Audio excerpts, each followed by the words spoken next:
Bienvenue dans cette analyse où nous allons décortiquer une découverte absolument fascinante. On parle ici d'une percée qui vient tout bonnement de réécrire les fondements des mathématiques continues. Et croyez-moi, il est extrêmement rare de nos jours de voir un domaine qu'on pensait gravé dans le marbre depuis des siècles être bouleversé à ce point. C'est un vrai voyage au cœur de l'essence même du calcul, un sujet qui a l'air figé dans nos vieux manuels scolaires, mais qui cachait en fait un secret incroyablement profond. Pour bien comprendre, on va commencer par un contraste assez massif, un truc qui a toujours un peu agacé les puristes.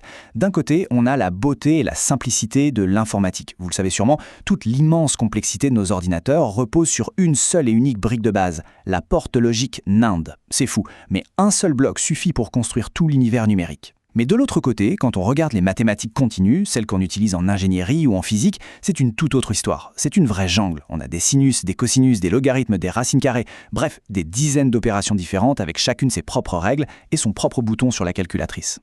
Et ça, ça soulève un mystère historique franchement passionnant. Est-ce qu'il existe un atome fondamental pour les mathématiques continues? Une brique universelle, exactement comme la porte NAND pour nos ordinateurs. Historiquement, des génies ont réussi à simplifier un peu tout ça. Les logarithmes ont transformé les multiplications en addition, la formule d'Euler a prouvé que la trigonométrie et les exponentielles étaient liées, mais malgré ces coups de génie, on se retrouvait toujours avec un paquet d'opérations impossibles à réduire davantage. En fait, personne ne savait si une opération ultime existait vraiment, ou si cette complexité était juste une voie incontournable de la nature. Partie 1. L'opérateur IML, la réduction mathématique ultime. Laissez-moi donc vous présenter ce fameux opérateur EML pour x minus log. Regardez cette formule, elle est d'une simplicité désarmante. La fonction EML de x et y, c'est tout simplement l'exponentielle de x moins le logarithme naturel de y. C'est ça, la nouvelle clé magique découverte par le chercheur Angie Ojibólek. Et ce qui est dingue, c'est que ce petit opérateur, avec son asymétrie très particulière, a le pouvoir insoupçonné de générer absolument toutes les fonctions mathématiques classiques. Personne n'avait vu venir le fait que la solution se cachait dans cette soustraction bien précise entre une exponentielle et un logarithme. Et la conséquence de ça est juste spectaculaire. Imaginez la calculatrice scientifique la plus complexe qui soit. Eh bien aujourd'hui, cette machine n'aurait besoin que de 2 boutons exacts pour fonctionner parfaitement. L'opérateur EML et le chiffre 1. C'est tout. Avec seulement ces 2 éléments, vous pouvez absolument tout faire. Additionner, diviser, trouver une racine carrée ou une tangente. Tout le calcul scientifique peut être reconstruit uniquement en combinant cette petite fonction et le chiffre 1. C'est littéralement le triomphe absolu de la simplification. Partie 2. La méthode de la calculatrice cassée. Comment trouver l'opérateur universel? Alors vous vous demandez sûrement comment on peut dénicher un truc pareil. Eh bien, la méthode utilisée est ce qu'on appelle une ablation. Pensez à l'énigme de la calculatrice cassée. L'étape numéro 1 a été de prendre une grosse calculatrice avec 36 boutons de base. Trigonométrie, arithmétique, constante, la totale. L'étape 2, ça a été de casser ces boutons de manière très méthodique, un par un.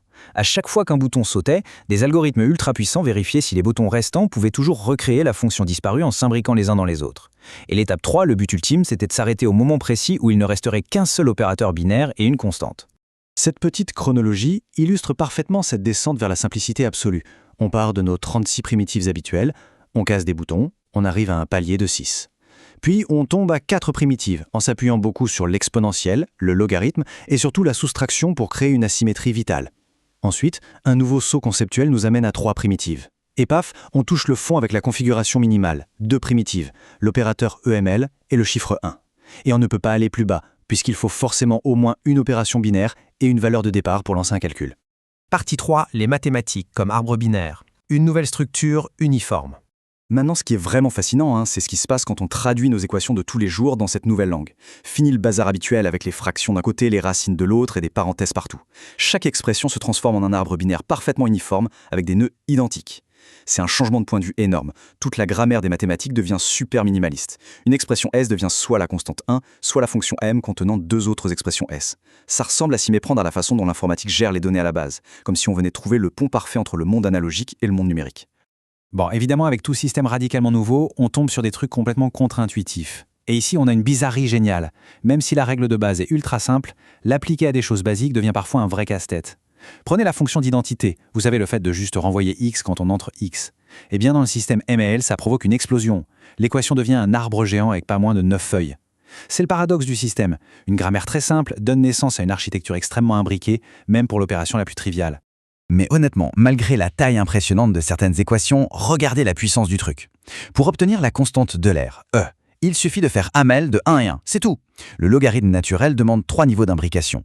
Mais le plus fort, c'est qu'en répétant ce même motif, le système est capable de générer des constantes complexes comme pi ou le nombre imaginaire i. Alors, petit détail technique essentiel, pour que cette magie opère, le système doit impérativement faire ses calculs internes dans le domaine des nombres complexes. C'est la seule astuce pour pouvoir calculer le logarithme de nombres négatifs et faire intervenir la trigonométrie.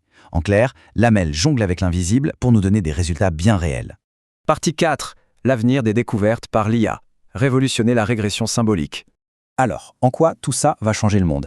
Eh bien, ça va littéralement propulser un domaine de l'intelligence artificielle qu'on appelle la régression symbolique. C'est quand on demande à une IA de trouver une équation parfaite juste en regardant des données brutes.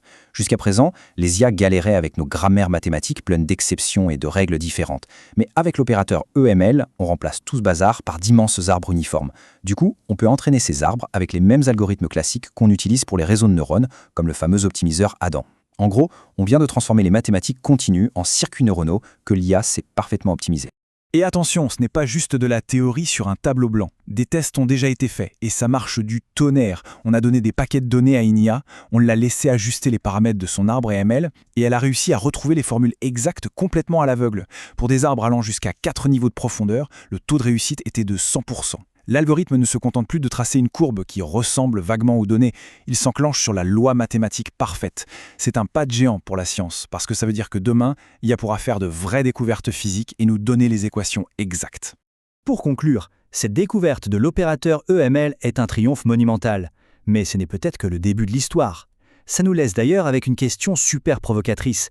Est-ce qu'il existerait, quelque part dans les mathématiques, un opérateur universel qui n'aurait même pas besoin du chiffre 1 pour démarrer? Une sorte de fonction ultime, totalement indépendante, capable de générer tout l'univers mathématique à partir de rien du tout? Une chose est sûre, la boîte de Pandore de la simplicité a été ouverte, et la chasse à l'atome absolu des mathématiques ne fait que commencer.